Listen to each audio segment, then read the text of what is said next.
है कि दो कर्व हमको गिवन हो गए और उनके मिड का बोलेगा कि शॉर्टेड डिस्टेंस बताओ। तो शॉर्टेड डिस्टेंस हमारे पूरे मैथमेटिक्स में दो जगह पर है, एक है 3D में, उसमें भी डिस्टेंस निकालने का, शॉर्टेड डिस्टेंस निकालने का है, लेकिन वहाँ पर 3D में टू इक्वेशन गिवन रहती हैं, वो अलग है। यहाँ पर हम कैलकुलस में क्या करते हैं, इसी dy/dx की मदद से शॉर्टेड डिस्टेंस फाइंड आउट करते हैं। उसके लिए हमें कुछ फार्मूला पता होना चाहिए। एक तो डिस्टेंस का फार्मूला जो होता है, किसी पॉइंट से किसी लाइन पे परपेंडिकुलर लेंथ जो निकालते हैं उसी को परपेंडिकुलर डिस्टेंस भी बोलते हैं, वही शॉर्टेड डिस्टेंस होती है। किसी को याद है तो बताओ, किसी पॉइंट से किसी लाइन पे परपेंडिकुलर लेंथ का फार्मूला याद है किसी को? अगर मान लिया एक पॉइंट हमको यहाँ गिवन है और ये पॉइंट गिवन है, और इस पॉइंट से अगर हम किसी लाइन पे, एक लाइन ये गिवन है और ये परपेंडिकुलर लेंथ निकालना चाहें, इस पॉइंट P के कोऑर्डिनेट है x1 y1, और ये जो लाइन है इसकी इक्वेशन गिवन है ax + by + c = 0। क्या किसी को ये परपेंडिकुलर लेंथ का फॉर्मूला पता है? अगर पता है तो बताइए। बहुत इजी सा फार्मूला है, 11th क्लास में हमने पढ़ा हुआ है। किसी पॉइंट से किसी लाइन पे अगर हमें परपेंडिकुलर लेंथ निकालनी है तो उसका फार्मूला क्या होगा? याद है किसी को? क्योंकि इसका यूज़ होने वाला है अभी यहाँ पर, इसलिए मैं पूछ रहा हूँ इसके बारे में। कोई एक पॉइंट गिवन होगा x1 y1 और एक कोई लाइन गिवन होगी ax + by + c = 0। उस पॉइंट से उस लाइन पर परपेंडिकुलर लेंथ का फॉर्मूला हमको बताना है, क्या होगा? है किसी को आइडिया? यस और नो? कम से कम यस नो में बता दिया करो क्या फार्मूला है। नहीं पता हमको या पता है?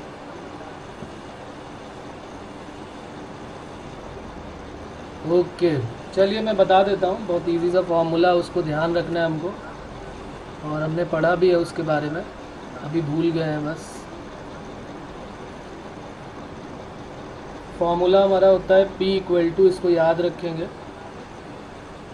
P = फार्मूला होता है P = मॉडुलस के अंदर ax1 + by1 + c upon √a² + b²। ये फार्मूला हमारा होता है शॉर्टेड डिस्टेंस बिटवीन टू, मतलब किसी पॉइंट से किसी लाइन पे परपेंडिकुलर लेंथ का। शॉर्टेड डिस्टेंस की तो अभी हम कंडीशन बताने जा ही रहे हैं, एक इसका हम यूज़ करेंगे, ठीक है? तो चलिए लिख लेते हैं कि शॉर्टेड डिस्टेंस हम फाइंड आउट कैसे करेंगे। लिख लेते हैं, the shorted distance between two non intersecting curve, write down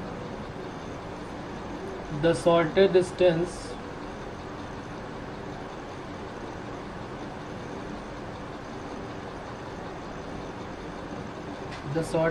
between two non-intersecting curve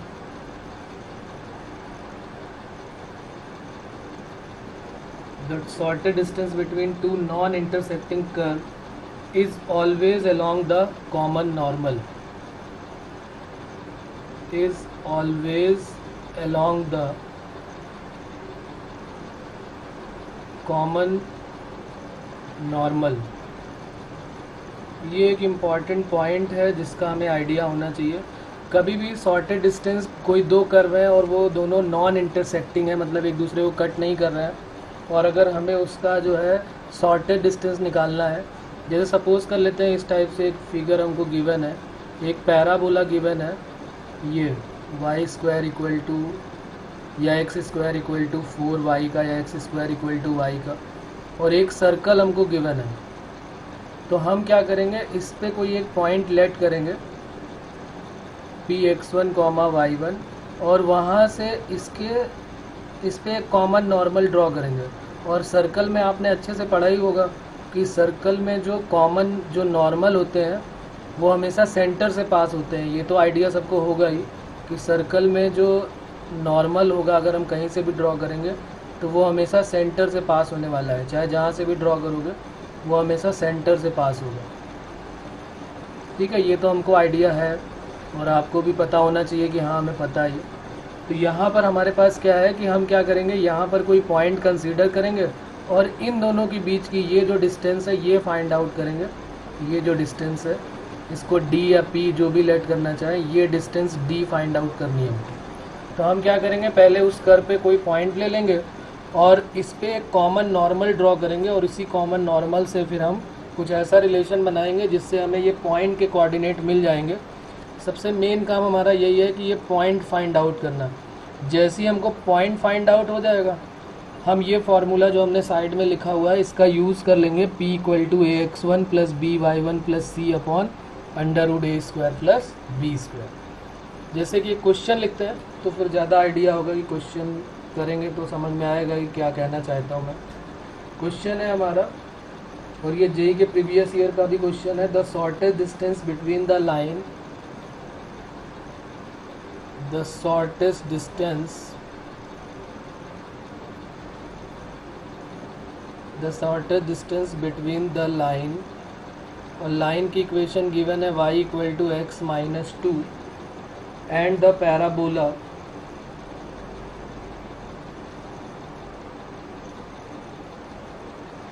y = x² + 3x + 2, ये हमको गिवन है। अब देखो इसका मेथड क्या होगा, किस तरीके से इसको सॉल्व करेंगे, थोड़ा डीपली समझते हैं। यहाँ पर हम सबसे पहले क्या करेंगे, कोई पॉइंट P लेट कर लेंगे। पहले तो इनका फिगर हमको बनाना ज़रूरी होगा, तो इसका एक काम करते हैं, इसको थोड़ा और सॉल्व कर लेते हैं। y = x² + 3x + 2 है। इसको अगर मैं परफेक्ट स्क्वायर बनाना चाहूँ तो मुझे पता चल जाएगा कि अगर मैं पहले तो ये देख लेते हैं कि ये कट कहाँ पर कर रहा है। तो x की वैल्यू 0 पे y की वैल्यू 2 आ जाएगी, और y की वैल्यू 0 पे इसका ग्राफ रफली ड्रॉ करना है। x = 0 पे y की वैल्यू 2 आ जाएगी, और y की वैल्यू 0 पे x² + 3x + 2 = 0। यहाँ से x की दो वैल्यूज़ मिल जाएंगी ना, फैक्टराइज हो जाएगा, x² + 2x + x + 2 = 0। तो x कॉमन लेंगे तो x + 2, और 1 कॉमन ले लेंगे तो x + 2। तो यहाँ से हमें x की वैल्यू -1 और -2 पता चल जाएगी। और अगर बात लाइन की होगी तो लाइन है y = x - 2, तो ये तो बहुत इजी है, x की वैल्यू 0 पे y की वैल्यू -2 और y की वैल्यू 0 पे x की वैल्यू 2। तो सारे पॉइंट हमको मिल चुके हैं, बस हमें इसका फिगर ड्रॉ करना है। तो हमने क्या किया, एक रफ डायग्राम इसका बना दिया इस टाइप से कुछ। एक x एक्सिस और y एक्सिस ले लेते हैं।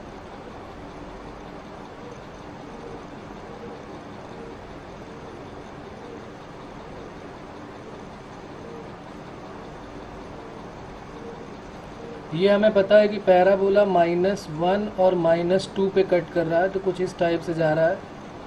और दूसरी चीज़ जो लाइन है वो कहाँ से पास कर रही है, एक पॉइंट है 0, -2 और एक पॉइंट है 2, 0। तो 2, 0 कहाँ पर होगा, ये 1 हो गया, ये 2, तो ये 2, 0 हो गया। और 0, -2 को यहाँ पर लाइन जाएगी, ये 0, -2 ये हो गया। तो अब एक लाइन ड्रॉ कर लेते हैं और एक कर्व ड्रॉ कर लेते हैं। ये हमारा पैराबोला कुछ इस टाइप से जाएगा, यहाँ से जाते हुए ऐसे जाएगा और यहाँ से कट करते हुए फिर ऐसे निकल गया। ये हमारा पैराबोला हो गया, और जिसकी इक्वेशन क्या है, y = x² + 3x + 2। अब दूसरी बात करते हैं, जो हमारा ये लाइन है वो कहाँ से जाएगी। तो ये लाइन हमारी, ये यहाँ से लाइन जा रही है कुछ इस टाइप से, ये लाइन हो गई y = x - 2। अब इनसे हमें क्या करना है, इनके बीच की डिस्टेंस फाइंड आउट करनी है, और वो भी शॉर्टेड डिस्टेंस। तो अब हम क्या करेंगे, पहले कोई पॉइंट कंसीडर करेंगे जो कि कहीं पर लाई करेगा। तो लिख लेते हैं यहाँ पर एक पॉइंट, लेट, ये तो एक रफ डायग्राम हो गया दोनों का। अब हमें इनकी परपेंडिकुलर लेंथ फाइंड आउट और करनी है। तो लेट p x1 y1, हम एक पॉइंट लेट कर लेते हैं। एक कोई पॉइंट P है x1 y1, B a point closer to the line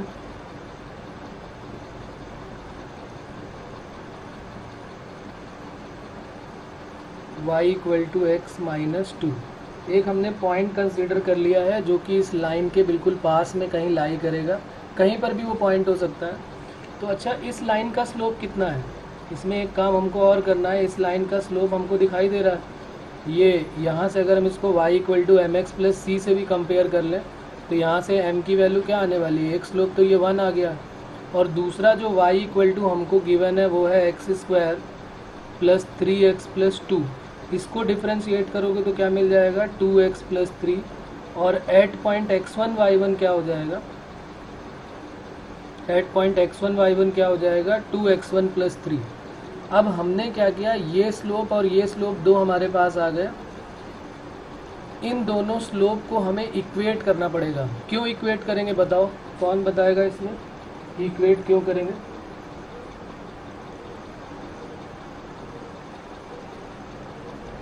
क्यों इक्वेट करेंगे यहाँ पर कि यहाँ पर ये लाइन जो है, एक लाइन ये है और हमें इसकी शॉर्टेड डिस्टेंस दूसरे कर्व से निकालनी है इस टाइप से। तो यहाँ पर एक पॉइंट है और एक ये पॉइंट है, तो जब तक हम इन दोनों को पैरेलल नहीं कंसीडर करेंगे तब तक इनकी परपेंडिकुलर लेंथ कैसे आ पाएगी। तो हमें क्या कंसीडर करना पड़ेगा कि ये दोनों पैरेलल हैं। ठीक है, बिल्कुल सही है आशीष। तो ये दोनों को हमें पैरेलल कंसीडर करना पड़ेगा, तभी तो हम इनकी शॉर्टेड डिस्टेंस निकाल पाएंगे। नहीं तो अगर पैरेलल नहीं होंगे तो कोई ऐसे जा रहा है और कोई ऐसे जा रहा है तो ये तो इंटरसेक्टिंग हो जाएंगे। तो इसलिए इनको जो है हमें क्या करना पड़ेगा, इक्वेट करना पड़ेगा।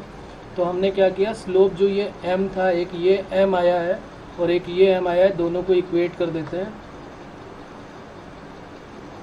इक्वेटिंग m को जैसे ही इक्वेट किया तो आ गया 2x1 प्लस 3 इक्वल टू आ गया 1। तो 2x1 इक्वल टू 1 माइनस 3, यानी कि ये वैल्यू -2, तो x1 इक्वल टू -1। ये पॉइंट आ गया, x1 की वैल्यू -1 आ गई। और y कितना हो जाएगा, y किस पे लाई करेंगे, y की वैल्यू कहाँ पुट करेंगे बताओ, उस पॉइंट पे, उस लाइन पे पुट करेंगे कि उस कर्व पे पुट करेंगे y की वैल्यू, कौन बताएगा? ये जो पॉइंट हमने कंसीडर किया है उससे हमें x1 तो मिल गया, अब हमें y1 और चाहिए। तो y1 के लिए या y की वैल्यू हम लाइन से लेके आए कि कर्व से लेके आएंगे। तो पॉइंट जो x1 y1 है वो कर्व पे लाई कर रहा है, लाइज ऑन कर्व। और कर्व क्या है हमारा, y equal to x square plus 3x plus 2। तो यहाँ पर अगर ये लाई कर रहा है तो इसका मतलब y1 स्क्वायर इक्वल टू क्या हो जाएगा, x1 square plus 3x1 plus 2। और यहाँ पर x1 की वैल्यू यहाँ पर हम पुट करेंगे तो यहाँ से हमें y1 मिल जाएगा। एक डाउट ये आ जाता है कि भाई x की वैल्यू आ गई है तो y की वैल्यू हम लाइन में क्यों नहीं रख सकते, क्योंकि वो पॉइंट लाइन पे लाई नहीं कर रहा है, वो पॉइंट कहाँ पर लाई कर रहा है, कर्व पे लाई कर रहा है। तो यहाँ पर जैसी वैल्यू पुट करोगे 1 माइनस 3 प्लस 2, यानी कि ये 0 हो गया। तो पॉइंट मिल गया हमको 1 -1, 0। ये पॉइंट P के कोऑर्डिनेट आ गए, जो कि यहाँ पर हमें दिखाई देंगे। -1, 0 कहाँ पर लाई करेगा, अगर मैं इसको दूसरे से बनाना चाहूँ तो ये हमारे पास ये पॉइंट होगा यहाँ पर, यहाँ पर ये -1, 0, और यहाँ से हमको ये परपेंडिकुलर लेंथ। अब ये हमको P पता चल गया कि इसके कोऑर्डिनेट -1, 0 है। अब यहाँ से उस लाइन पे बस हमको क्या करना है, परपेंडिकुलर लेंथ फाइंड आउट कर लेनी है। कैसे परपेंडिकुलर लेंथ फाइंड आउट करेंगे, ये फार्मूला मैंने पहले ही बता दिया हुआ है, ये ऊपर लिखा हुआ है ना, ये फार्मूला परपेंडिकुलर लेंथ का ही फार्मूला है। ये perpendicular length P equal to ax1 plus by1 plus c upon √a² plus b²। तो बस अब इससे आंसर हमारा आ जाएगा। एक पॉइंट P पता चल गया जिसके कोऑर्डिनेट है -1, 0, और एक लाइन है जिसकी इक्वेशन है y equal to x minus 2, यानी x minus y plus 2 equal to 0। इसको कंपेयर कर लेते हैं ax plus by plus c equal to 0 से। तो a की वैल्यू 1 आ जाएगी, b की वैल्यू -1 और c की वैल्यू 2। अब बस यहाँ पर परपेंडिकुलर लेंथ का फार्मूला अप्लाई कर देते हैं। p equal to ax1 plus by1 plus c upon √a² plus b²। तो x1 की वैल्यू -1 है और 1, by1 0 plus c upon √1 plus 1। तो 2 - 1, 1, तो ये आंसर हमारा आ जाएगा। अच्छा, ये ax1 plus by1 plus c है ना, तो बताओ ज़रा वैल्यू कितनी आ जाएगी। ये -1 है और ये c की वैल्यू क्या आई है, y equal to x minus 2 हमें कर्व दिया हुआ है, y इक्वल टू क्या दिया हुआ है कर्व x माइनस टू। अच्छा तो x minus y minus two हो जाएगा ये। हम y को उधर लेके गए हैं तो c की वैल्यू तो माइनस टू आएगी ना। ये c की वैल्यू माइनस टू होगी यहाँ पर। ये c की वैल्यू जो हमारी है वो x minus y minus two होगी। तो ये आ गया माइनस टू। तो माइनस टू और माइनस वन हो गया minus three upon root two, और वो भी मॉडुलस के साथ। तो आंसर क्या हो जाएगा हमारा 3 अपॉन रूट टू। तो इतना बड़ा काम हमको करना पड़ेगा जब भी कभी हमें सॉर्टेड डिस्टेंस निकालनी पड़े। काम छोटा है, सिर्फ समझाने में और करने में टाइम लगा है। अब बताओ इसमें किसी को कोई डाउट है, कोई कुछ पूछना चाहता है तो बताए, नहीं तो नोट करें। फिर अगला क्वेश्चन मैं देता हूँ, उसको सॉल्व करते हैं फिर से एक बार। और दूसरा क्वेश्चन भी इसी टाइप का। हमें काम क्या करना है, हमें काम ये करना है कि पहले हमें दोनों कर्व का स्लोप निकालना है। एक लाइन और एक कर्व दिया होगा, दोनों का स्लोप निकालेंगे और उसको इक्वेट कर देंगे। उससे x1 या y1 में रिलेशन आ जाएगा, और एक रिलेशन जो है वो कर्व दे देगा, क्योंकि कर्व पे वो पॉइंट लाई करेगा x1 y1। तो दो रिलेशन x1 y1 में हमको मिल जाएंगे, और दो ही वेरिएबल हैं, दो ही अननोन है x1 और y1। तो उन दोनों की मदद से x1 y1 की वैल्यू फाइंड आउट कर लेंगे। और जैसे ही x1 y1 फाइंड आउट हो गया फिर कोई टेंशन वाली बात ही नहीं है, क्योंकि पॉइंट जैसे ही मिल गया हम परपेंडिकुलर लेंथ का फॉर्मूला अप्लाई कर देंगे। p equal to a x one plus b y one plus c upon under root a square plus b square. Okay बच्चों, बात क्लियर है? तो चलिए एक क्वेश्चन और लिख लेते हैं फिर।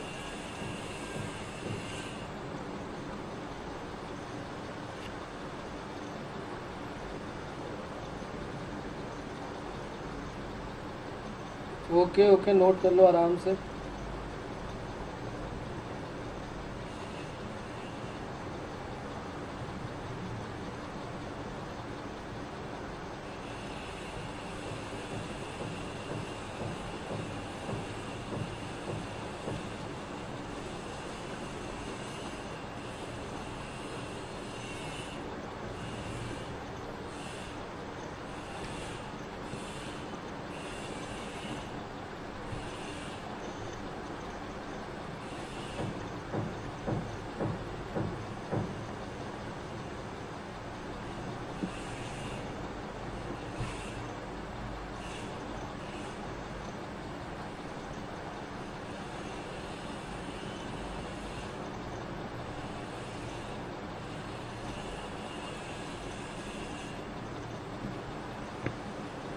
सर हाँ बेटा बोलो।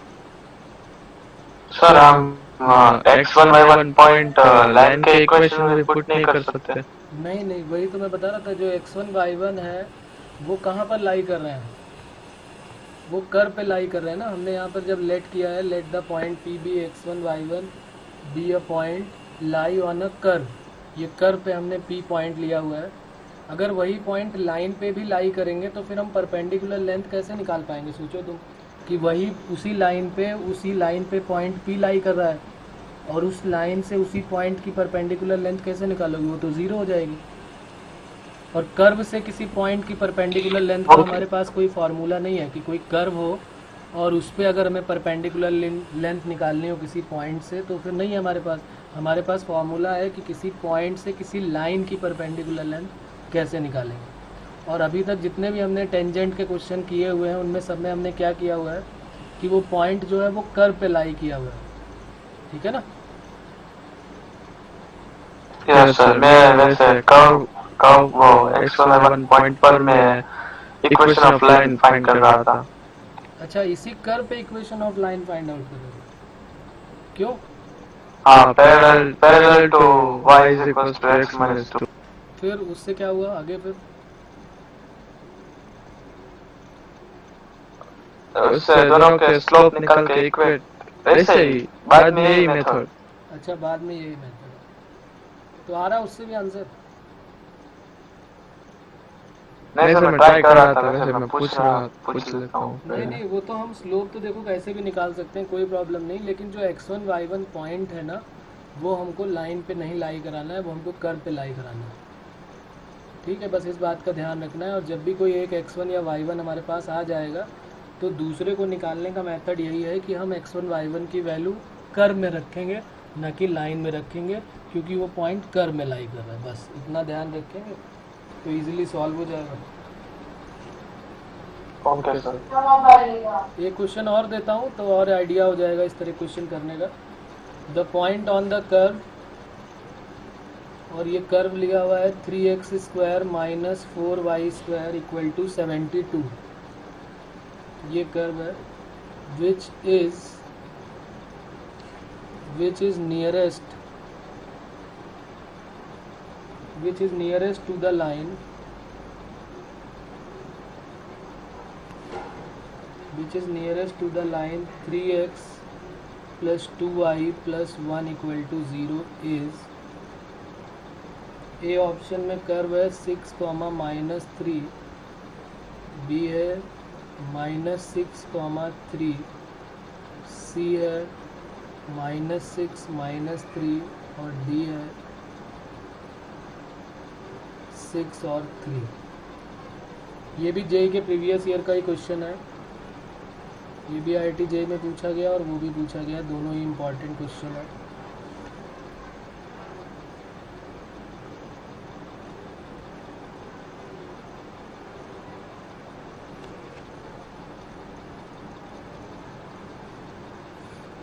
तो ये काम इसमें भी वही करना है। कह रहा है कि वो पॉइंट बताओ जिससे इस लाइन के डिस्टेंस जो हो वो नियरर हो, मतलब डिस्टेंस कम आए। तो किस पॉइंट से इसकी डिस्टेंस कम आएगी, तो वही परपेंडिकुलर लेंथ तो हमें निकालनी है एक लाइन से, और वो परपेंडिकुलर लेंथ कम किससे आएगी वो हमें बस चेक करना है।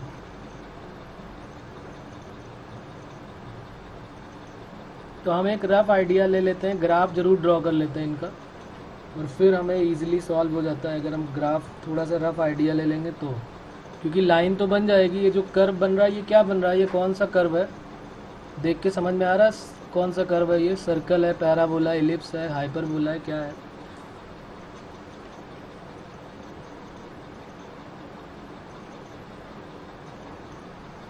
(3x² minus 4y² equal to 72।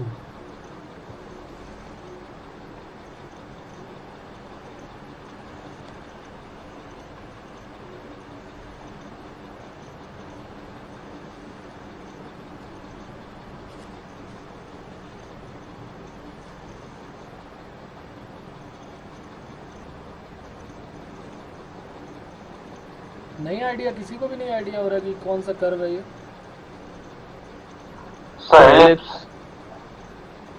नहीं भाई, अच्छा ये पैराबोला है। ओके, अरे भाई सब भूल गए हो तुम लोग, 11th क्लास का सब भूल गए हो। पैराबोला नहीं गड़बड़ है। x² upon a² minus y² upon b² equal to 1, ये हाइपरबोला होता है।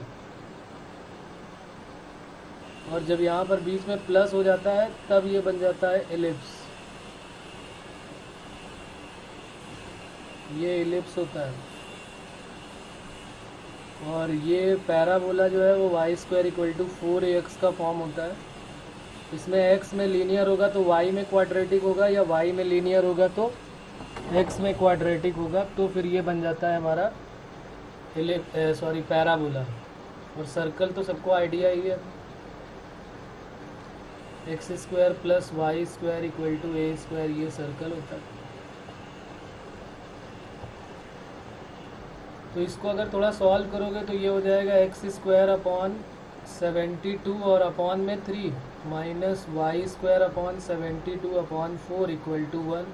तो x² अपॉन ये कितना हो जाएगा 18 कि 24, और 18 4 जा 72, तो ये 18 ये 1। तो ये बन गया एक हाइपरबोला। और एक ये लाइन है, line 3x plus 2y plus 1 equal to 0, ये एक लाइन हो गई। दोनों का एक रफ डायग्राम बनाना है, कुछ खास बहुत ज़्यादा वो नहीं बनाना है कि बिल्कुल डीपली घुस के डायग्राम ड्रॉ करना है। बस एक रफ आइडिया होना चाहिए किस टाइप से इसका ग्राफ बनने वाला है।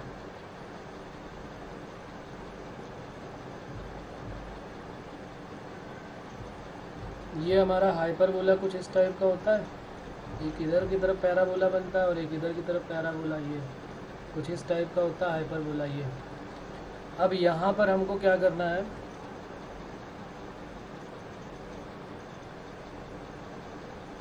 क्या वो स्क्रीन नहीं आ रही है? बाकी लोगों को स्क्रीन दिख रही है बच्चों? हाँ सर विजिबल है। ओके, रिज्वाइन करो हर्ष, रिज्वाइन करो। ये एक हो गया पैराबोला, और एक कोई लाइन होगी जो इस टाइप से जा रही है। यहाँ पर चाहो तो निकाल सकते हो x की वैल्यू 0 रख के y की वैल्यू क्या आएगी, y की वैल्यू 0 रख के x की वैल्यू क्या आएगी, थोड़ा आइडिया हो जाएगा। x की वैल्यू 0 रखोगे तो y की वैल्यू आएगी -1/2, और y की वैल्यू 0 रखोगे, y की वैल्यू 0 रख दो तो x की वैल्यू -1/3 आ जाएगी। तो ये आ जाएगा 0, -1/2 यहाँ कहीं पर आएगा, और ये -1/3, 0 यहाँ कहीं पर आएगा। तो ये दो पॉइंट इस टाइप से कहीं आएंगे, तो ये एक लाइन बन जाएगी कुछ इस टाइप से। ये एक लाइन बन जाएगी जिसकी इक्वेशन है 3x + 2y + 1 = 0। ठीक है ना? x में 0, -1/2 यहाँ पर, और -1/3, 0 यहाँ पर, -1/3, 0 और 0, -1/2। बस एक रफ आइडिया कि कहाँ से लाइन जा रही है, और कुछ भी नहीं। उसके बाद बस हमारा काम वही है कि दोनों से स्लोप निकालो, दोनों को इक्वेट कराओ, और फिर देख लो नियरेस्ट कहाँ से बन रहा है, तो आंसर आ जाएगा हमारा। दोनों से स्लोप निकालो, दोनों को डिफ्रेंशिएट करना पड़ेगा, या एक को डिफ्रेंशिएट करो। एक का स्लोप तो सीधे सीधे पता चल जाता है, इसका स्लोप तो पता ही हो रहा है कितना आ रहा है, -3/2 आने वाला है। इसका स्लोप तो पता चल रहा है ना सभी को कि 2y = -3x - 1, तो y = -3/2x - 1/2। तो ये आ गया स्लोप -3/2। अब जो दूसरा कर्व दिया उसको और डिफ्रेंशिएट कर लेते हैं। तो दूसरा कर्व हमारे पास है 3x² - 4y² = 72। Differentiation with respect to x, कोई पॉइंट P x1 y1 हम लेट कर लेंगे, और ये कौन सा पॉइंट है जो कर्व पे लाई करेगा, लाई ऑन अ कर्व। तो इसका डिफरेंशिएशन कितना हो गया, 6x - 8y dy/dx = 0। तो dy/dx की वैल्यू क्या आ जाएगी, 6x/8y, यानी कि 3/4x/y। Eight point x1 y1 क्या हो जाने वाली है, अगर मैं यहीं पे x1 y1 रख दूँ तो 3x1/4y1। एक ये m आ गया है और एक m ये आ गया है। पिछले क्वेश्चन में हमने क्या किया था, दोनों m को इक्वेट करा दिया था, तो दोनों m को इक्वेट करा देते हैं। तो जैसे ही दोनों m को इक्वेट कराओगे तो हमारा रिलेशन आ जाएगा 3x1/4y1 = -3/2। तो 3 से 3 कट हो जाएगा, तो यहाँ से क्या रिलेशन आ गया, और 2 से 2 भी कट हो जाएगा यहाँ पर। तो x1 = क्या आ जाएगा, -2y1। x1 की वैल्यू आ गई -2y1, और ये पॉइंट जो है वो इस कर्व पे लाई कर रहे होंगे।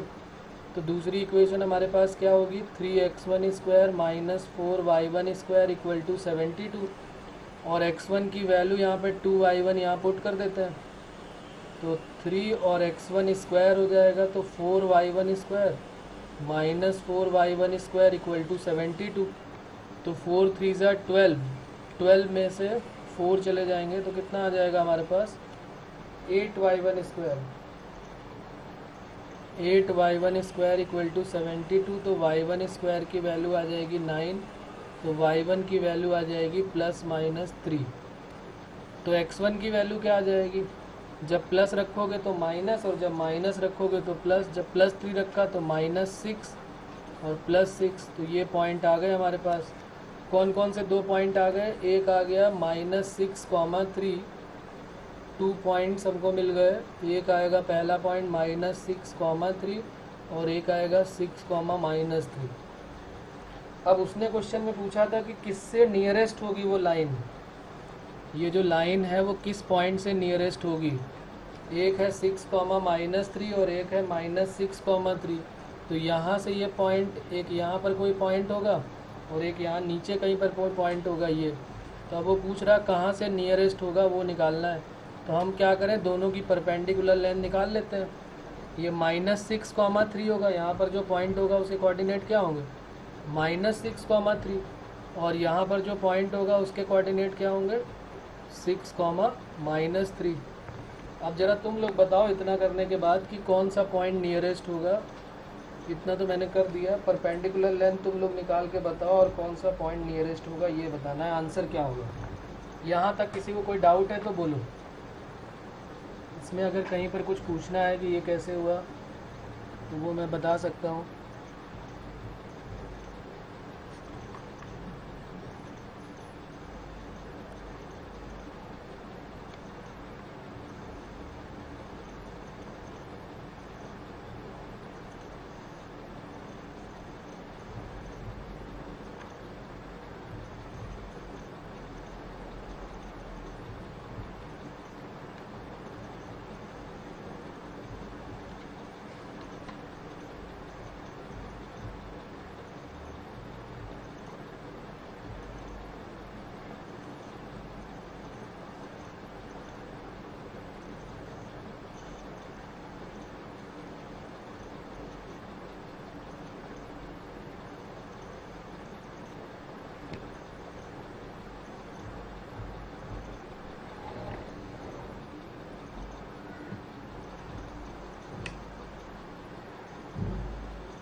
है कोई आंसर इसके बाद बताओ।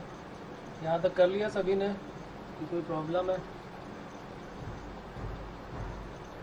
ओके,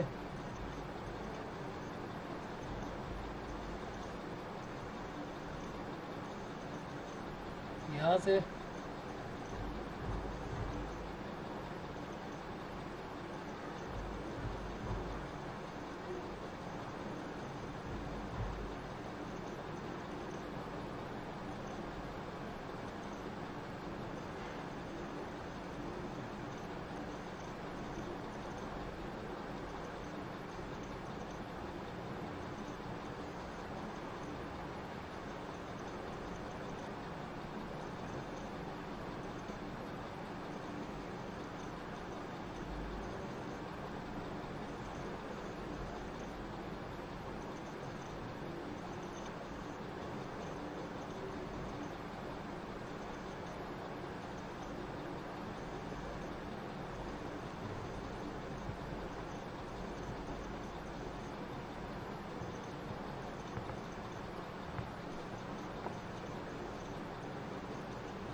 ऑप्शन ए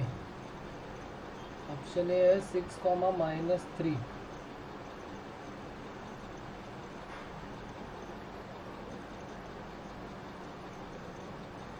ओके, और किसी का कोई आंसर है?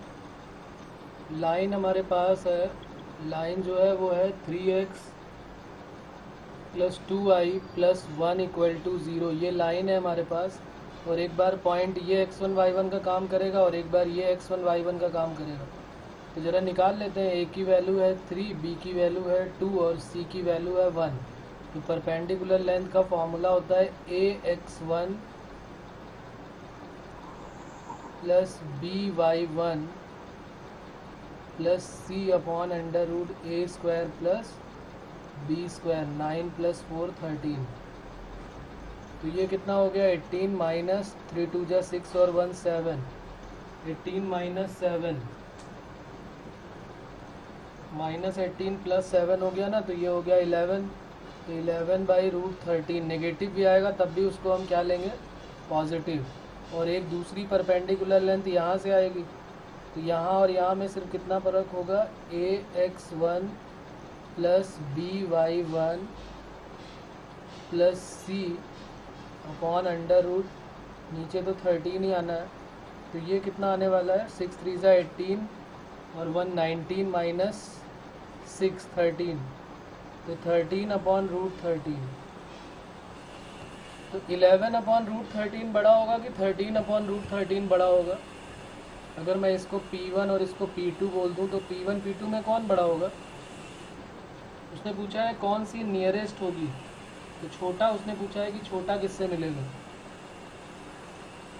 तो -6,3 से कि 3,6 से। तो P2 जो है वो बड़ा होगा कि छोटा होगा? P1 छोटा आएगा ना, P1 जो है वो छोटा होगा P2 से। तो ये 11/√13 ये बड़ा होगा। P2 जो है वो बड़ा होगा और P1 जो है वो छोटा होगा। तो इसका मतलब जो ये लेंथ आई है यही पूछी गई कि मिनिमम किससे मिल रही है, और ये किससे मिल रही है, ये किस पॉइंट से मिल रही है, -6,3 से मिल रही है ना। ये जो पहली वाली लेंथ हमने निकाली है ये -6,3 से मिल रही है। तो -6,3 से मिनिमम मिल रही है। तो -6,3 कौन सा ऑप्शन है? -6,3 ये है कौन सा, बी ऑप्शन, चारों क्वाड्रेंट में घुमाया गया है। तो -6,3 हमारा आंसर कौन सा हो जाएगा? आंसर हो जाएगा बी, और वो है क्या, -6,3। ये हमारा करेक्ट पॉइंट हो जाएगा। बोलो इसमें कोई प्रॉब्लम है बच्चों? यहाँ तक कोई डाउट है क्या? तो इसके मैं 2 क्वेश्चन और होमवर्क में दूंगा तुम्हें करने के लिए, और इसको ट्राई करना। ये कभी जेई के प्रीवियस ईयर में ये भी दोनों आए हुए हैं, अच्छे क्वेश्चन है। नहीं आएंगे तो अगले टर्न पे बात करेंगे। फिर लिख लेते हैं होमवर्क करके।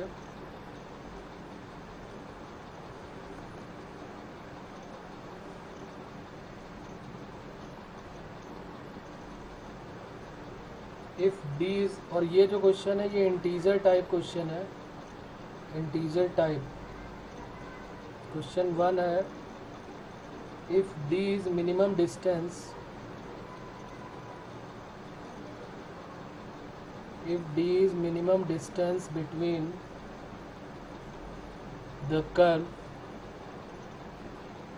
d is the minimum distance between the curve fx equal to e to the power x and gx equal to ln x या log x बेस e में है, then d to the power 6 की value पूछी गई है, क्या होगी?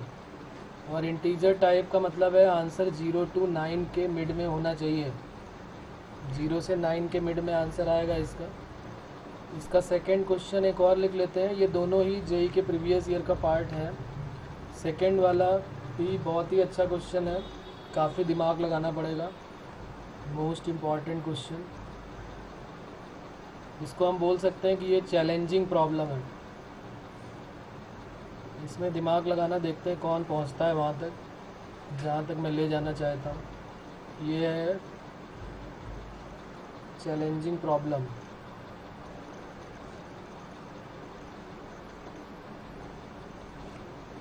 चलो ये सब नहीं लिखते हैं, सीधे हम यहाँ पे लिख देते हैं क्वेश्चन क्या है। ठीक है, इसको लिख लेना, ये CP करके लिख लो, चैलेंजिंग प्रॉब्लम है। पूरा क्या लिखना है, find the minimum value of, find the minimum value of x1 minus x2 whole square plus x1 square upon 20 minus 17 minus x2 square, 17 minus x2, और दूसरे में है x2 minus 13 का whole square, where x1 belongs to all real positive number and x2 belongs to 13,17। ये हमारा दूसरा question है, लिख लेंगे इसको आराम से। अच्छा क्वेश्चन है, थोड़ा दिमाग लगाएंगे, नहीं होगा तो फिर बात करेंगे इसके बारे में।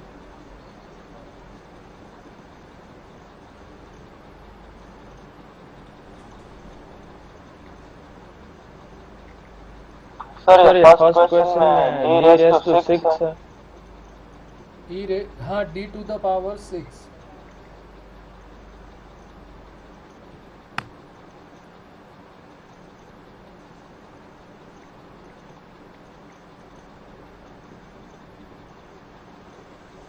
जो फर्स्ट वाला है इसको लिख देता हूँ मैं, इसको थोड़ा ध्यान रखना। इसका सेकंड वाला जो है इसको लिख लो चैलेंजिंग प्रॉब्लम करके रेड से, ताकि देखते हैं कितने लोगों का इसका आंसर सही आता है।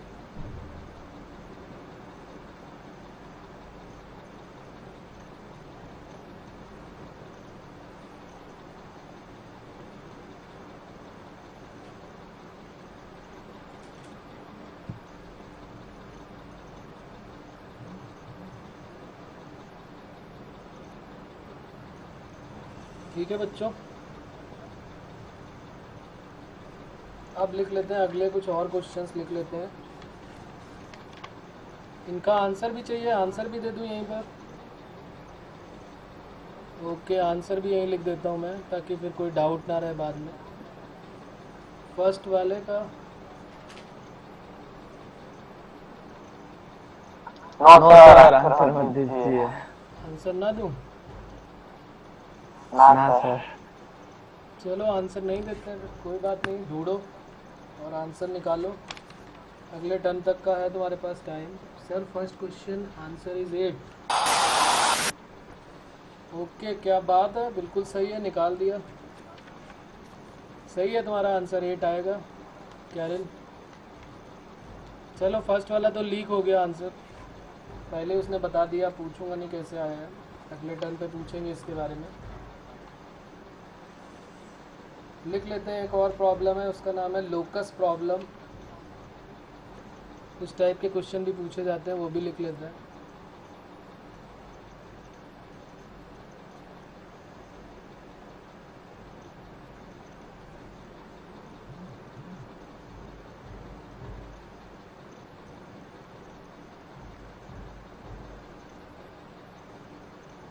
इसमें क्या होता है, लोकस प्रॉब्लम में हम लोग क्या करते हैं कि पहले कोई लोकस एच के लेट करते हैं।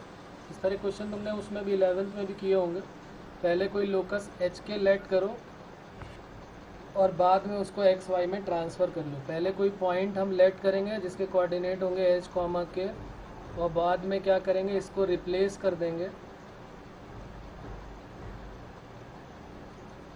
X comma Y. पहले कोई पॉइंट एच के कंसीडर करेंगे और बाद में फिर उसको एक्स वाई में ट्रांसफ़र कर देंगे।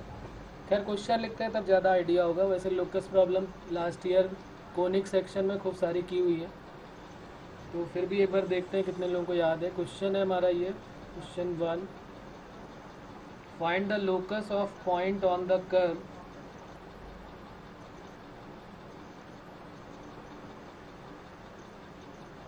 लिख लेते हैं question. Find the locus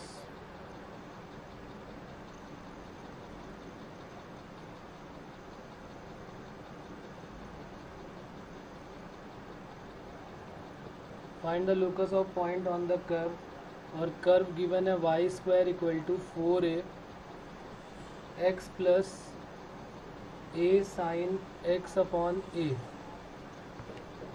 at which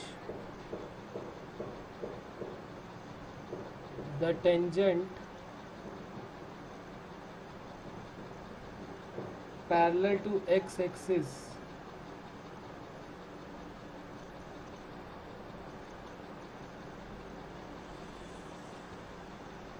कह रहा है कि वो लोकस बताना है। और इसका क्वेश्चन ऑब्जेक्टिव भी पूछा गया। इसमें 4 ऑप्शन दिए थे कि उसका लोकस क्या होगा, सर्कल होगा कि पैराबोला होगा कि एलिप्स होगा कि हाइपरबोला होगा। अगर ये फाइंड हटा देंगे तो क्या क्वेश्चन बन जाएगा, the locus of a point on the curve y square equal to 4a और x plus a sine x upon a at which the tangent parallel to x axis is, और option दिया हुआ है कि ये circle होगा कि parabola होगा। लिख लेते हैं ऑप्शन भी, वैसे ज़रूरत नहीं है क्योंकि हमने फाइंड ऑलरेडी लिख दिया हुआ है, सर्कल पैराबोला, क्योंकि इसी में हमें रहना है, फिर आगे और कोई ऑप्शन ना आए इसलिए मैं लिख देता हूँ यहाँ। और ये हो गया हाइपरबोला। ये प्योर जेई का ही काम हम कर रहे हैं, इसका एनसीईआरटी से कोई लेना देना नहीं है।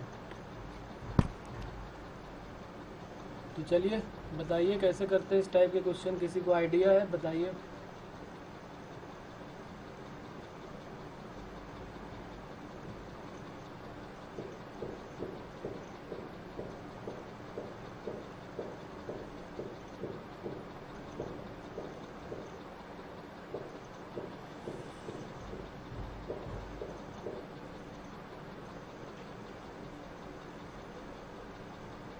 क्वेश्चन कहना क्या चाहता है, पहले तो हमको ये आइडिया होना चाहिए कि ये कहना क्या चाहते हैं। उसने बोला है कि कोई टेंजेंट है जो पैरेलल टू एक्स एक्सिस है। तो एक बात तो हमें क्लियर है कि जो tangent parallel to x axis है उसमें हम क्या करेंगे, d Y by D x at point x1 y1 equal to zero कर देंगे। ये पहले भी बात हो चुकी है हमारी कि d Y by D x की वैल्यू ज़ीरो कर देते हैं। और दूसरा काम हम क्या करेंगे, जो पॉइंट कंसीडर करेंगे वो कर्व पे भी लाई करेंगे। उन्हीं दोनों की मदद से कुछ ऐसा काम करेंगे कि हमारा जो है ये एच के जो है वो एच के में कोई रिलेशन आ जाए, कुछ ऐसा काम करें। तो हमने पॉइंट लेट कर लिया। सबसे पहले हम पॉइंट लेट कर लेते हैं। Let the point be h comma k. पहले एच के लेट करेंगे, बाद में उसको एक्स वाई में ट्रांसफ़र कर देंगे। लोकस के क्वेश्चन हम ऐसे ही करते हैं। लाई ऑन द कर्व, और जो कर्व है हमारा वो है Y square equal to 4ax plus A sine X upon A. तो एक बात तो क्लियर हो गई कि अगर ये लाई कर रहा है तो इसमें x की वैल्यू क्या पुट कर दें, h, और y की वैल्यू क्या पुट कर दें, k। तो सबसे पहला काम तो यही कर लेते हैं। तो ये हो जाएगा k square equal to 4a h plus A sine X upon A sine h upon A. एक ये इक्वेशन तो हमारी बनी बनाई है, इसमें कोई सोचने वाली बात नहीं है। उसके बाद जो ये कर्व है उसको ज़रा डिफ्रेंशिएट करते हैं। कर्व हमारे पास है Y square equal to 4ax plus A sine X upon A. इसको ज़रा डिफ्रेंशिएट करते हैं। तो 4ax हो जाएगा और ये हो जाएगा 4a square sine X upon A.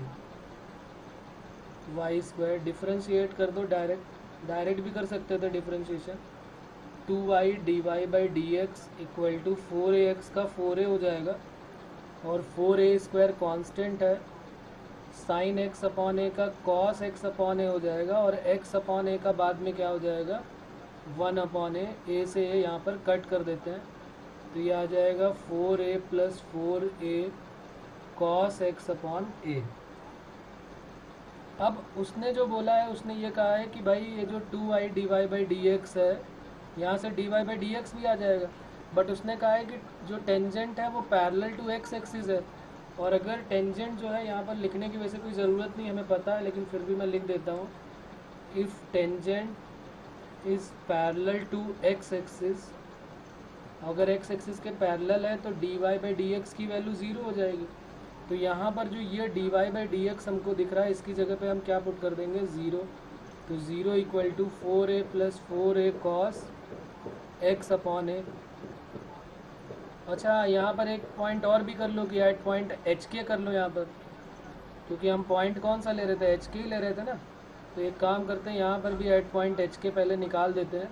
तो ये क्या हो जाएगा, 2y D Y by D x, और यहाँ पर भी k आ जाएगा 2k।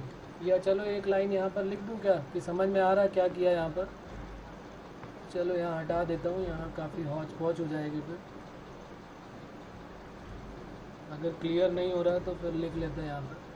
ये हमारे पास था D Y by D X 2y था, और यहाँ पर 4a plus 4a cos X upon A.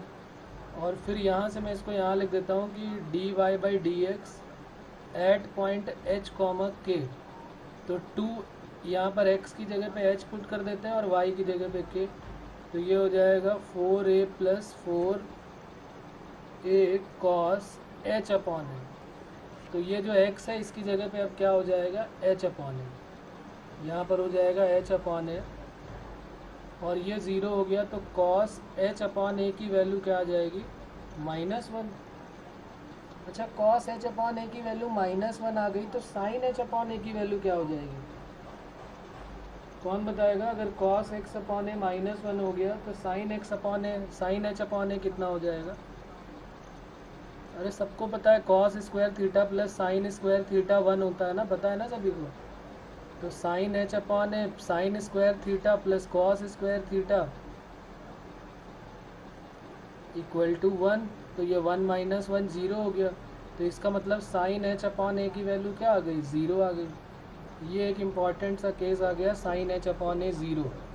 अब ये साइन h अपॉन ए हमें कहाँ पुट कर देना है, put the value of sine h upon A in equation first. जो इक्वेशन फर्स्ट हमारे पास ये ऊपर लिखी हुई है, ये इसमें हम पुट कर देते हैं तो क्या आ जाएगी value, K square equal to 4a H plus A और साइन एक्स अपॉन ए 0 हो गया।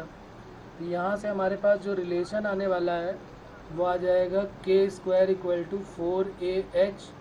ये किसको रिप्रेजेंट करता है? अब हम क्या करेंगे, h को रिप्लेस कर देंगे x और y में, तो ये इक्वेशन बन गई y square equal to 4ax। तो ये किसको रिप्रेजेंट करता है? Represent a parabola. तो ये पैराबोला को रिप्रेजेंट करता है, यही हमारा आंसर हो जाएगा। ये भी जेई के प्रीवियस ईयर का ही क्वेश्चन है, लिख लेंगे इसमें भी, ये जेई के प्रीवियस ईयर का ही क्वेश्चन है, इम्पॉर्टेंट क्वेश्चन, आईटी जेई के प्रीवियस ईयर का क्वेश्चन है ये।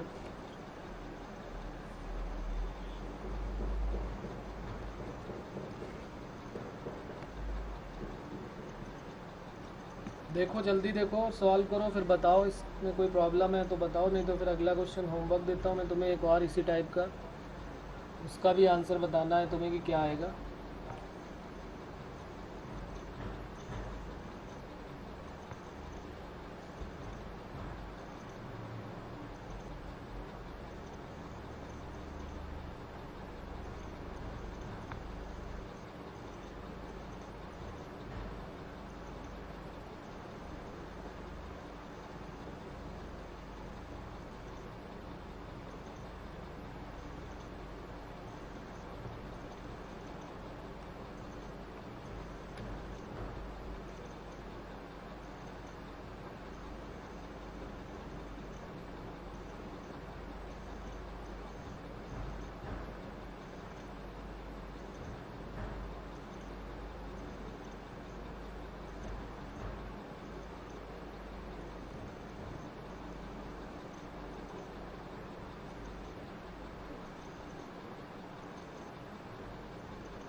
हो गया बच्चों ये?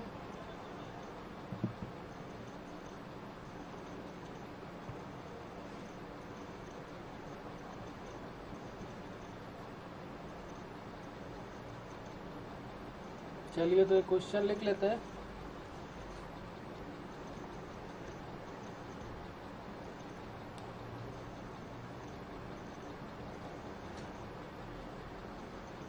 ये भी जेई के प्रीवियस ईयर का ही क्वेश्चन है। Tangents are drawn, write down,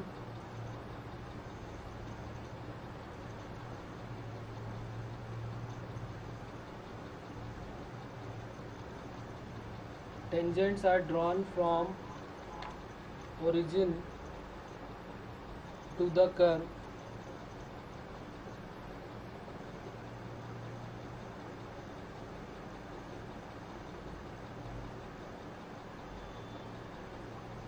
y equal to sin x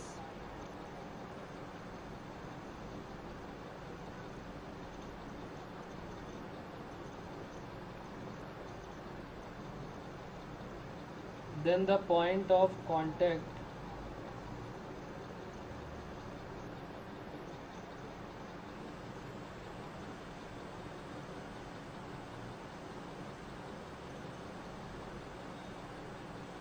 lie on the curve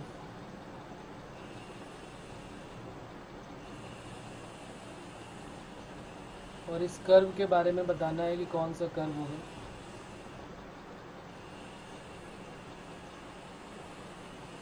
ए है X square plus Y square equal to x square Y square, B है X square minus Y square equal to x square Y square, और इसी तरीके से सी और D भी given है।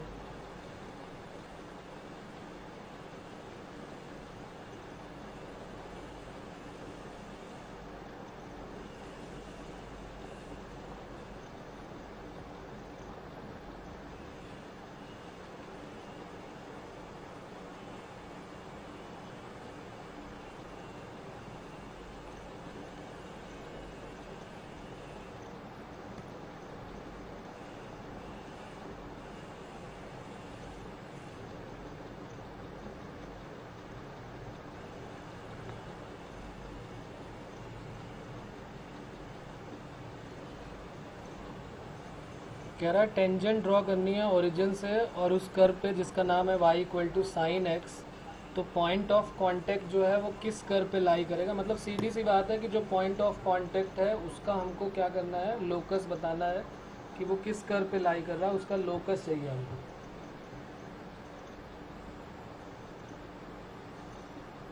अगर इसको और एक्सप्लेन करना चाहूँ मैं तो कुछ इस टाइप से करेंगे, अगर नहीं समझ में आ रहा कि भाई इसमें कहना क्या चाहते हैं ये, तो एक कर्व हमारे पास गिवन है y equal to sine x.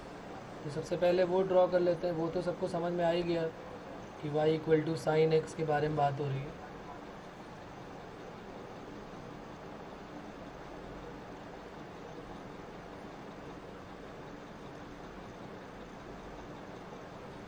ये कर्व है y equal to sine x का।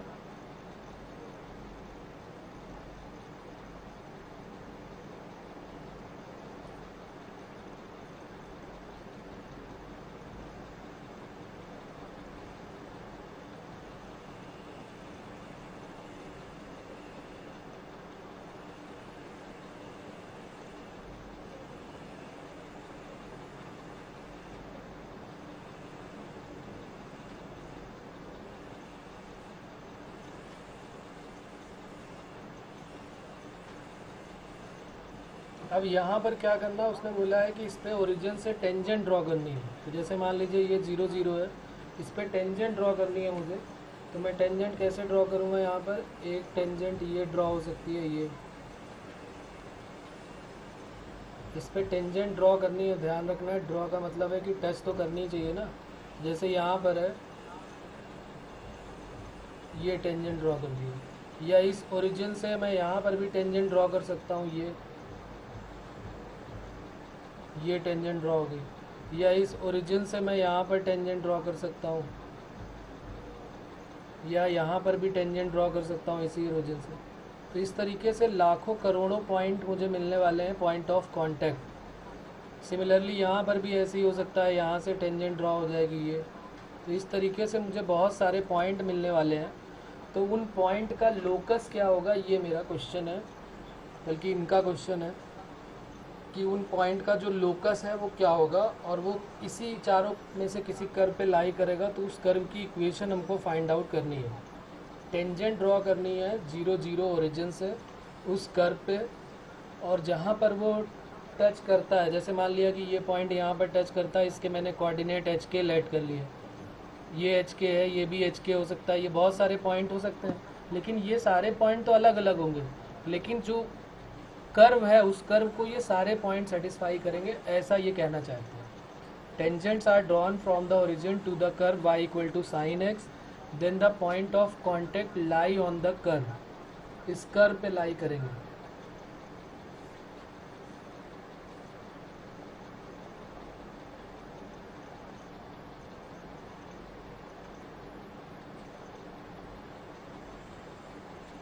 कोई आइडिया समझ में आ रहा कैसे करेंगे कि नहीं बच्चों, बताया जाए।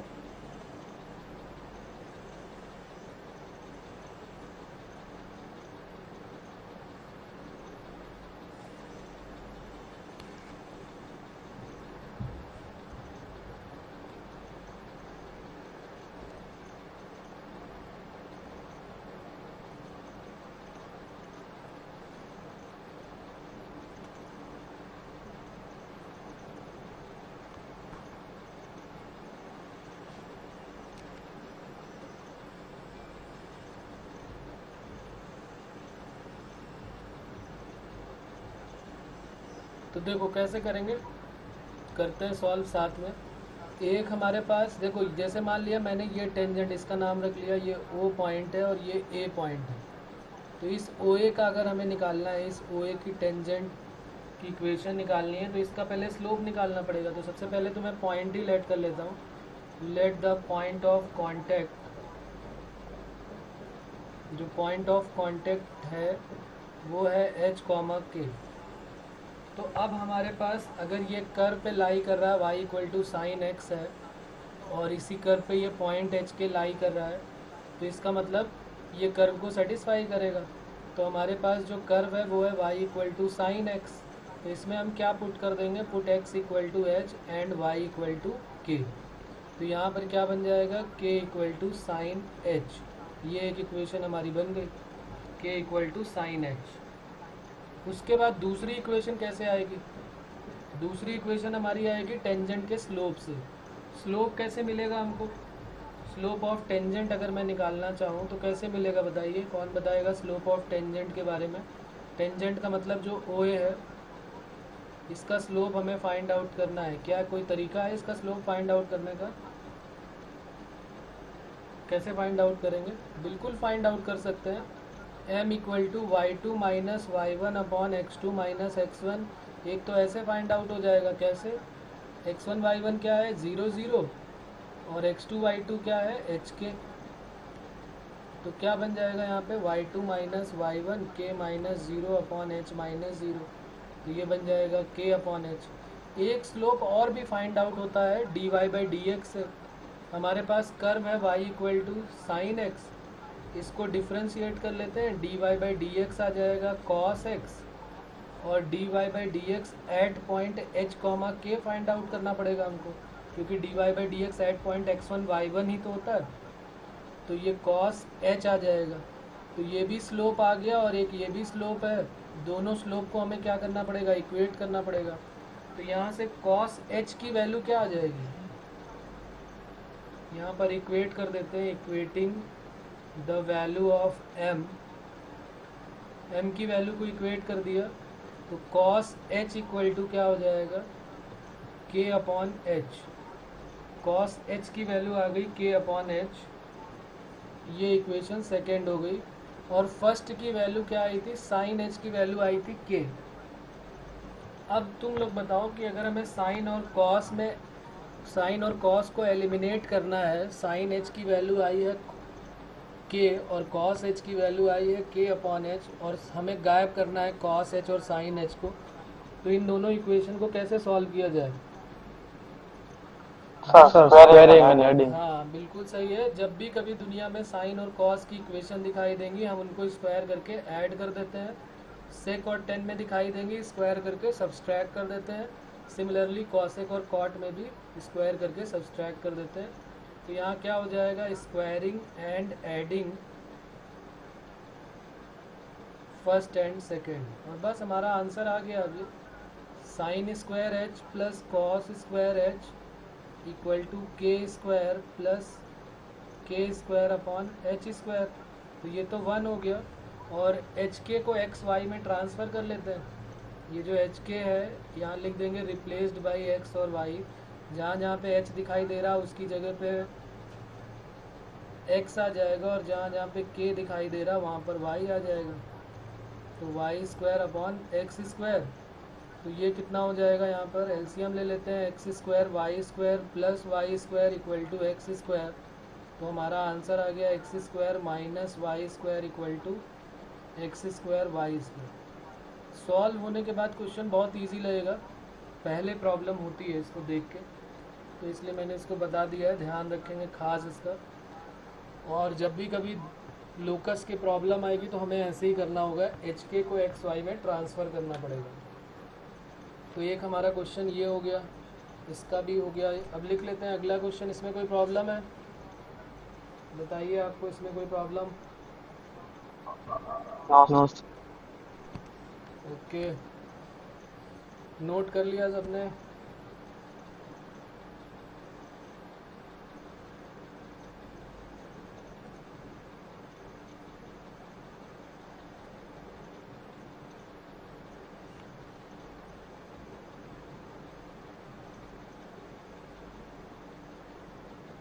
तो लोकस की प्रॉब्लम हमारी है ख़त्म हो गई, लोकस वाला काम ख़त्म। अब आ जाते हैं दूसरे में क्वेश्चंस में, कि दूसरे टाइप के क्वेश्चन आएंगे तो कैसे करेंगे।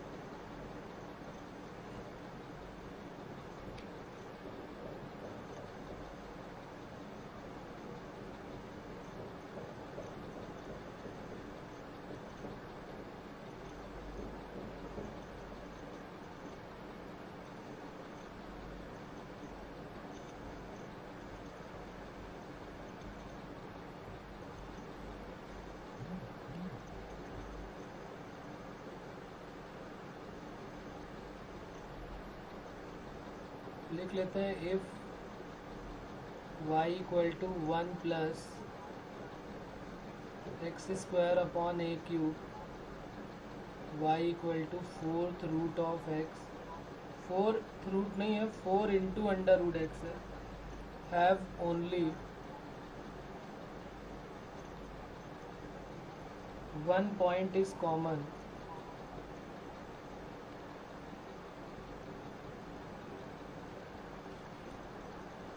find the value of a।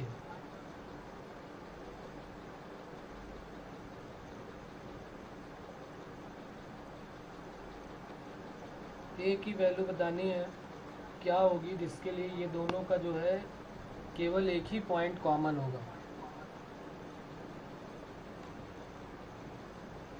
अब इस टाइप के क्वेश्चन कैसे करेंगे, ये थोड़ा दूसरे कॉन्सेप्ट का है, इसका पहले वाले से कोई लेना देना नहीं है।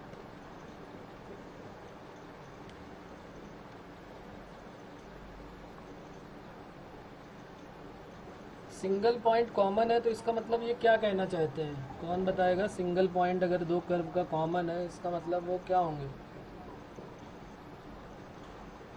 कोई आइडिया मिल रहा है इसको सुनिए। सिंगल पॉइंट अगर उनका कॉमन है तो हो सकता है मे बी वो दोनों इंटरसेक्ट कर रहे हो एक ही पॉइंट पे, या एक ये भी तो हो सकता है कि वो दोनों एक दूसरे को टच कर रहे हो, क्योंकि उसने बोला है कि सिंगल पॉइंट है, कॉमन है, तो टच भी कर सकते हैं। जैसे मान लिया एक कर्व ये है इस टाइप का और एक कर्व ये है इस टाइप का, तो एक पॉइंट मिल गया कॉमन पॉइंट। और अगर इस टाइप से है तो ये दोनों हैं तो ये कर्व कट हो गया तो ये भी कॉमन पॉइंट हो जाएगा। और ये हो सकता है कि ये वाला कर्व आगे जाके कहीं कट कर ले, क्योंकि ये कर्व मान लिया ऐसे आगे जा रहा है और ये ऐसे जा रहा है, तो हो सकता है यहाँ कहीं कट कर ले। लेकिन सिंगल पॉइंट कॉमन में मतलब वो एक ही बार टेंजेंसी हो जाएगी। अगर तुम्हें याद हो तो 11th में तुम लोगों ने सर्कल के बारे में पढ़ा था ना, सर्कल में एक दूसरे को टच करते थे इस टाइप से तो एक ही पॉइंट कॉमन मिलता था, ये कॉमन पॉइंट होता था। सर्कल में इसके कोऑर्डिनेट निकालना भी हमने सीखा था, पॉइंट ऑफ कांटेक्ट। तो यही जो पॉइंट ऑफ कांटेक्ट है इसी को हम कॉमन पॉइंट बोल देते हैं। तो अभी हमें क्या करना है कि दोनों जो है वो कंडीशन ऑफ टेंजेंसी लगानी है। क्या होती है कंडीशन ऑफ टेंजेंसी? अगर दो कर्व एक दूसरे को टच कर रहे हैं तो दो कर्व अगर एक दूसरे को टच कर रहे हैं तो क्या कंडीशन होती है? अरे इजी सा फॉर्मूला है भाई, पढ़ चुके हो तुम। अरे एंगल ऑफ इंटरसेक्शन का फॉर्मूला पढ़ा था ना, tan थीटा इक्वल टू ये m1 minus m2 upon 1 plus m1 m2। तो अब यहाँ पर जब वो एक दूसरे को राइट एंगल पे कट कर रहे थे, राइट एंगल पे कट कर रहे थे तो क्या होता था? थीटा 90 हो जाता था। तो tan 90 इक्वल टू क्या बन जाता था? tan 90 equal to m1 minus m2 upon 1 plus m1 m2। और tan 90 की वैल्यू 1/0 होती थी, क्रॉस मल्टीप्लाई करते थे तो m1 m2 की वैल्यू क्या आ जाती थी? -1। उसी तरीके से दूसरा, जब ये एक दूसरे को टच करते थे तो ये लिख लेते हैं टच ईच अदर, जो कि पैरेलल की भी सेम कंडीशन होती है लेकिन यहाँ पे टच की हो जाएगी। तो टच के लिए थीटा की वैल्यू 0 जो कि पैरेलल की होती थी वही यहाँ पे टच वाली हो जाएगी। तो tan 0 इक्वल टू क्या बन जाएगा? m1 minus m2 upon 1 plus m1 m2। और ये tan 0 की वैल्यू 0, तो यहाँ से हमारा जो रिलेशन आएगा वो क्या आ जाएगा? m1 equal to m2। तो इसका मतलब हमें क्या करना है, अगर दो कर्व एक दूसरे को टच कर रहे हैं तो उनका स्लोप जो है वो इक्वल करा देना है। किसी भी पॉइंट पे एट पॉइंट x1 y1 पे उनका स्लोप इक्वल करा देना है। और जैसे ही उनका स्लोप इक्वल करा देंगे तो हमारे पास आंसर आ जाएगा। तो एक बार ट्राई करो इसको, देखो।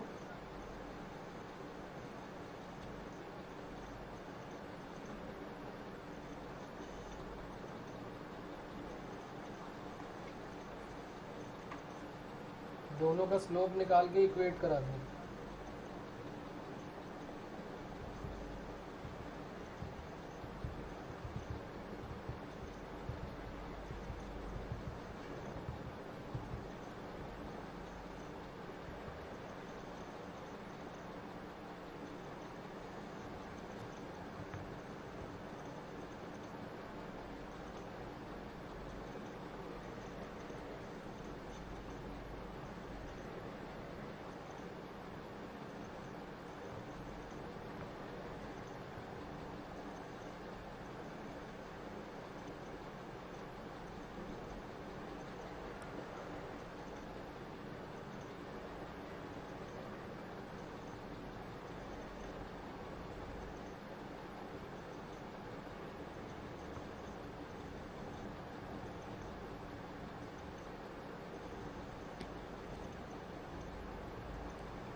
ये हेडिंग चाहो तो लिख लेना वहाँ पर, ताकि याद रहेगा कि जब भी कभी दो कर्व एक दूसरे को टच करेंगे तो हमें कंडीशन ऑफ टेंजेंसी लगानी है।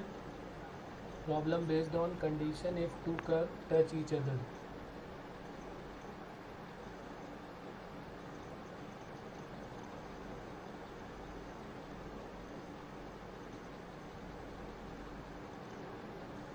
ए की न्यूमेरिकल वैल्यू निकालनी है। Find the value of A का मतलब ए की न्यूमेरिकल वैल्यू चाहिए हमको।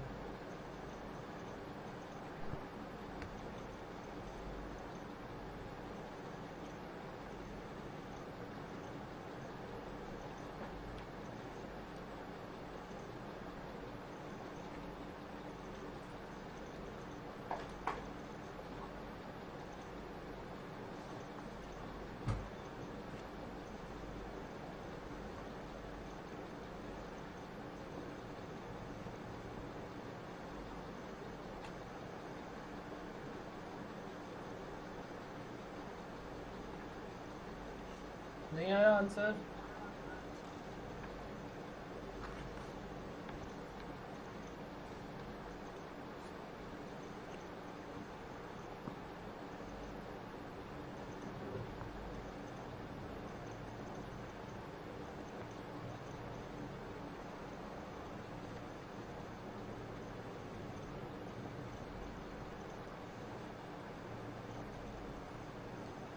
पहले वाले को डिफरेंशिएट किया, दूसरे को डिफरेंशिएट किया, इक्वेट कराया तो क्या मिल रहा है? कोई सोल्यूशन नहीं आ रहा है। y की वैल्यू हमारे पास है, y की वैल्यू हमारे पास है 1 plus x square upon A cube. D Y by D x की वैल्यू क्या हो जाएगी? 2x अपॉन ए क्यूब।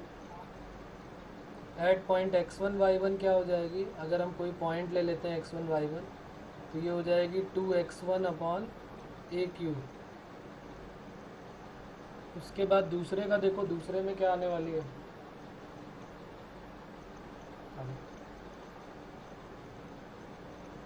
हाँ जी,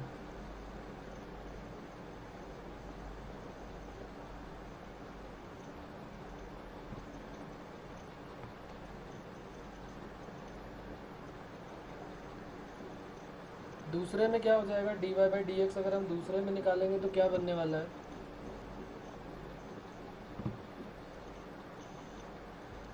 D Y by D X ये है 4 रूट एक्स दिया हुआ है।